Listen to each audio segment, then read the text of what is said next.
कांग्रेस प्रदेशाध्यक्ष नाना पटोले द्वारा राज्यसभा और लोकसभा में निलंबित हुए सांसदों पर अपनी प्रतिक्रिया दी गई है और कहा है कि भाजपा अपने पाप छिपाने का प्रयास कर रही है। त्यावेळी जे निलंबित झाले होते बफर स्टॉपचा आधार घेऊन खोटा आरोप राजीव गांधीवर त्यांनी लावला आणि हे सगळे वेलमध्ये आले होते।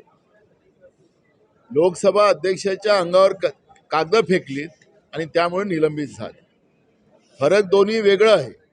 इथं लोकसभेमध्ये जी काही घटना घडली, जे काही उड्या मारल्या गेल्यात, गॅस त्या ठिकाणी सोडण्यात आला आणि याचं उत्तर सरकारने द्यावं ही मागणी करण्यासाठी आपल्या जागेवर उभं होऊन खासदारांनी ती मागणी करत असताना या पद्धतीचं त्यांना निलंबित करण्याचं हे पाप देशाच्या इतिहासातली पहिली घटना आहे। त्यामुळे त्या घटनेशी या घटनेशी जोडू नये आणि आपलं पाप लपवू नये भाजपनं, हे त्याच्यातून आमचं स्पष्टता आहे।